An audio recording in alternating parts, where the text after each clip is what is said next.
to write down a phone number that we forgot to include in the handout. So I'm going to come back to this is the old story.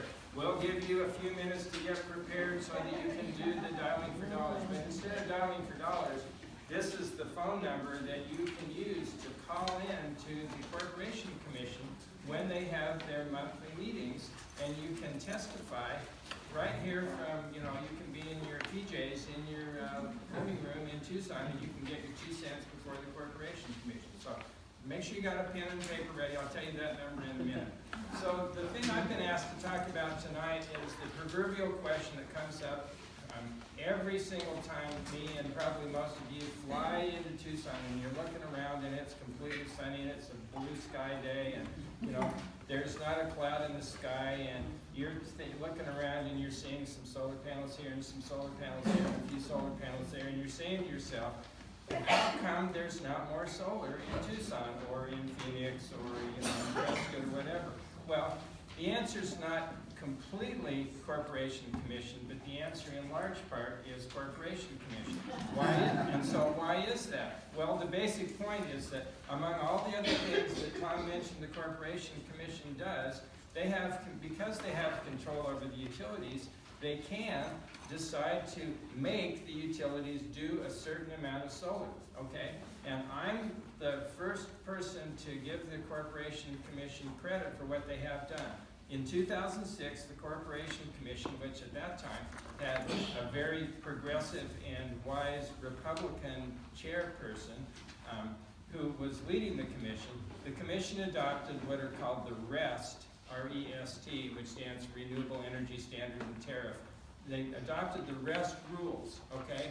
And what that said was every regulated utility, which is pretty much everybody except Salt River Project, and we don't have to worry about them too much because they mostly just, take care of people in Phoenix and do irrigation. But anyway, all the regulated utilities had to have 15% of the electricity that they produced by 2025 come from renewable energy sources. This was a huge deal. The Corporation Commission did something good. I mean, come on, we can beat up on them and say they're a bunch of losers, and that's basically right, as far as I'm concerned. But on the other hand, let's give them credit for doing something good. They said the utilities have to do 15% of their electricity from renewable sources.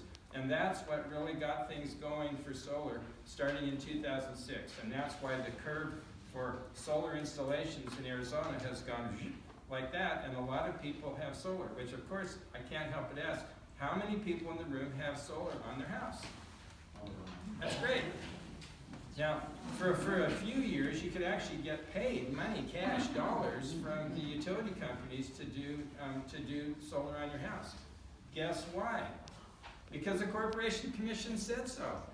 Okay, it was a cool thing. I mean, I'm willing to give them credit. They did a good thing. Okay, those days are gone.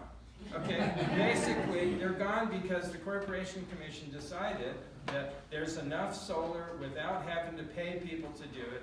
And the market, the cost of solar, as many of you know, has gone like that. In fact, it's probably like that. Solar is way cheaper than it ever was in the past. And so the Corporation Commission, again, decided we don't need to pay people any incentives through the utility companies. The market's taking care of it. And that's okay in certain respects. But here's the kicker. The Arizona standard of 15% of the utilities output by 2025 was really great in 2006, but let's see, what year are we in now? 2018, and it's still the same 15% in 2025. Well, guess what? A lot of other states like California have said, hey, we're going to do 50% by 2030. We'll probably do it by 2020. We're going to do 100% by some later time. And what's Arizona done? Stayed with 15% from 2006. Bad thinking, old news, didn't change, haven't gotten with the program. Why not? Because of all the problems we're talking about with the Corporation Commission. If the Corporation Commission said, look, utility companies have to have 50% or 75% or whatever of their electric output from renewables, they have to do it because the Corporation Commission gets to do it. Why hasn't the Corporation Commission done that? Well, for some of the reasons that Tom said, combination of politics, money, bad thinking, bad people, bad brains, you know, all the usual stuff. Okay, now I'm going to give you the phone number before I forget, and this is the Dialing for Dollars number. So here's the key. The Corporation Commission has public meetings once a month called open meetings, and you can find the agendas online, and you as a person, a citizen, you don't even have to be a citizen, you can be a non-citizen, can call in and testify about any of the things before the Corporation Commission that are on the agenda. You can actually probably testify about anything you want. You don't, they kind of don't like that too much. Okay, so here's the phone number, 800-689-9374. 1-800-689-9374, and then the passcode is 415962. Okay, 415962. Okay, 415962. The number again, 800-689-9374. Why is this important? It's sort of like the same thing that Tamarella was talking about thinking about the election and voting as an ongoing thing, not just a one-time thing. So the point of it is, anytime the Corporation Commission has something on the agenda that you want to say something about, you can. Okay, you don't have to wait for like the one big deal in your life where they're going to vote on, you know, something. You can always send them letters and post them. You can complain about the utilities. You can do anything you want, either by email or you can call in or whatever. You can get involved with the Corporation Commission. So let's talk about what's happening with solar and TEP, because that's what people in Tucson are the most interested in and concerned about. The Corporation Commission has not changed that 15% rule, okay? So TEP only has to do 15% of its electric output from renewables, which means solar or wind, really, by 2025. Okay, so the question comes about, if they're not going to change that, then what can we do about it? Well, the biggest problem is that TEP is kind of, and people, if you're going to throw some, give me a little heads up so I can stand by Tom and he can take the heat for what you throw. I think in the big picture of things that TEP is actually pretty good on solar. They're not terrible. They're not really good, but they're not terrible. The kicker is that TEP and to some extent the other utilities are really happy to do solar as long as they own it. And why do they care about owning it? Well, guess what? The way that Tom was talking about on the 10% or 8% or whatever profit that they get, that's calculated based on what they own. So if they own a gigantic, huge nuclear plant, happily they don't. Or if they own a big coal-fired power plant that's worth $100 million, and then that goes into the what do you use to calculate to get the 10%. So TEP likes to build solar. They've got a bunch of solar, and that's really great. It's utility-owned solar. What they don't like, and what they've been kind of doing everything they can to make more difficult, is they don't like all the people who just raised their hand, and everybody else in the room who's going to follow the people who just raised their hand and get solar in their house. They don't like it because they don't make any profit from it, okay? And guess what?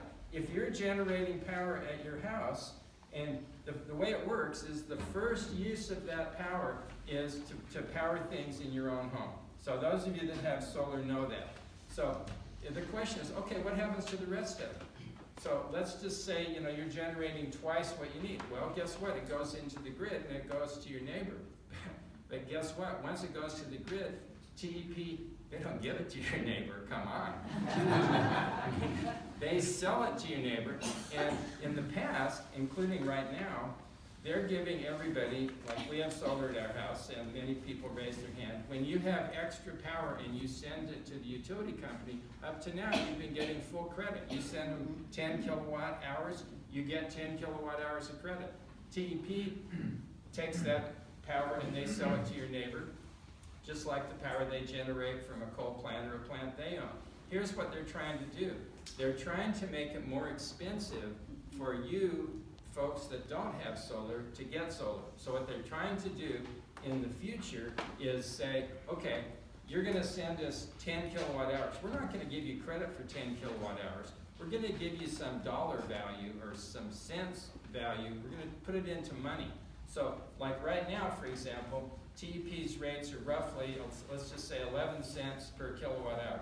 So what the Corporation Commission is deciding right now, and they'll decide it probably next month, is they've said, we're not going to do the one-for-one direct trade anymore of kilowatt hours. That's over as soon as the TEP case is over.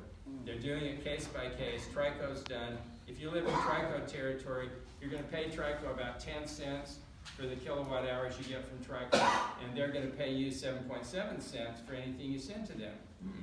So that's the switch over. Okay, and guess why? Because the Corporation Commission has decided that full net metering is done. No more one-for-one trade. And that it's for this is going to be for future people. Anybody that has solar, and you can still do it. And that's why in the handout I said, if you're thinking about solar, like yesterday and today or tomorrow would be a really good time to go for it, because what's going to happen is that when the TEP decision is made, and it's going to be in February or March, the Corporation Commission is going to decide how much people are going to get paid for the what's called export power, the power that solar people send out to the grid. And it's 100% absolute guarantee it's not going to be the full price. So if you're paying 12 cents a kilowatt hour with TEP, you ain't going to get 12 cents for the power you send. It's going to probably be 10 cents or 9 cents or something like that. And so anybody that signs up for solar before the date of that decision, which is probably going to be in February or March, is going to be grandfathered, like the lady up here mentioned. So that's why it's important, if you're thinking about doing solar, to do it now. But guess who gets to call the shots on it? The Corporation Commission. So they're going to have one more hearing at some point. It's either going to be in February or March, where they're going to make the final decision about how much money people in the future, not people that have solar now, but how much money people in the future are going to get paid for power that they send back to the grid. So on the day when that happens, if you want, you can use your dial-in for dollars phone number that I just gave you, and you can call in and say, I think that that amount that people get that they send in should be high, not low. It shouldn't be, like TEP originally proposed, something like 6 cents, like 50% of, what they're charging you. So the point of it is, the big issue that's pending right now is how much will future solar people get paid for power they send to the grid. Then the next issue is, as if that's not enough, and that's bad enough by itself, the Corporation Commission also is considering TEP's request to start charging all future solar people a bunch of automatic fees. Now, isn't that smart? Rather than charge you for the power that you use, which is basically how it works now, they want to charge, if you're a solar person, they want to charge you for the power that you use, and they want you to pay some extra special fees because you are so extra special. And so, because you're so extra special, you would have the opportunity, as TEP put it, to pay something in the neighborhood of 20 or 25 bucks a month because you're so special that you have solar on your roof, so that you get to pay. If TEP gets what they want, you get to pay this special fee because you're a solar customer. Aren't you happy about that? Because you are so special. We're going to do questions in a sec, so hold that thought. And they've proposed a couple of different kinds of fees, but it's only for future solar people. What's the reason to do that? I don't know.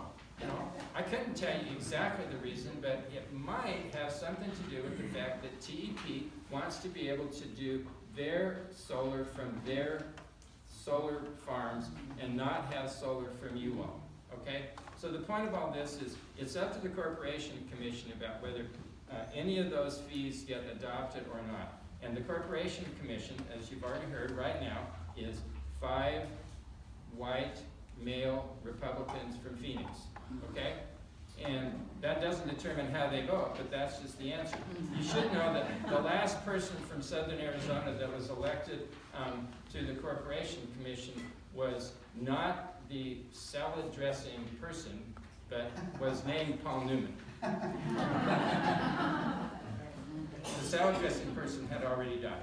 But the point of it is, many people felt that it didn't hurt Paul Newman, who's a really nice guy and did a nice job on the commission representing people from southern Utah and elsewhere. But many people felt the only way he got elected was because a lot of people make salad. Okay? But the point of it is, you've got to go beyond that to look at the people that are running so that you can see who's running. Because the commissioners really are acting like judges. You know, they're like a judge in a court case, except what happens is the utilities come in and say, we want to do this, we want to raise fees for solar people, we want to, you know, do whatever. And then the commission has to respond to it. So it's really important. It's not so much whether people are male or female, or if they're from Prescott or from Douglas or whatever, but it's whether people are fair and are interested in protecting consumers, or whether they're just doing exactly what the utility wants. In the same way that if you go to a car lot to buy a car, and you pay the price that's on the sticker, you're probably getting screwed, okay? Because it's probably higher than what they really expect to pay. By the same token, the utility companies come into the commission and say, we're going broke, you know, we can't get any money, life is hell for us, you know, blah, blah, blah, blah, blah. You gotta give us, you know, $100 million or whatever, you gotta add these extra fees, you gotta. Okay, so the point of the commissioners is they're the ones that have to say, okay, life ain't so bad for you, utility company. You're doing fine. We're not going to give you all those things you want. We're going to give you this bit here, and we're going to give you this bit here. But the commissioners that do a good job are the ones that listen to the evidence, and then they give the utilities a fair shake, but they're really looking out for consumers, not just doing what the utilities want and giving them the rate increases. The way to get more solar in Arizona is to have pressure on the Corporation Commission to increase that 15% to 20 or 30 or 50 or some other percent, and then the utilities will have to go along with that. The only way that's going to happen is if people get involved and get commissioners elected that are really supportive of solar and will continue to require the utilities to do stuff. The market will take care of a lot of more solar, but the only way we're going to make sure that we have solar that individual people can have, and not just farms, not just big solar farms that the utility companies own, is by having the Corporation Commission looking out for individual people's and businesses' solar, sometimes called distributed energy. And so that's the main thing and the main reason I gave you the dial-in for dollars number, is because that hearing is going to be coming up for TEP pretty soon, probably in February, maybe in March, and you'll have a chance to call in. You can always send in your comments to the Corporation Commission anytime about any topic, solar or anything else. So that's my pitch. If you want more solar, you got to figure out good people to be on the commission, and you got to keep pressing them to do something like more solar. Okay, I'm done. Thank you.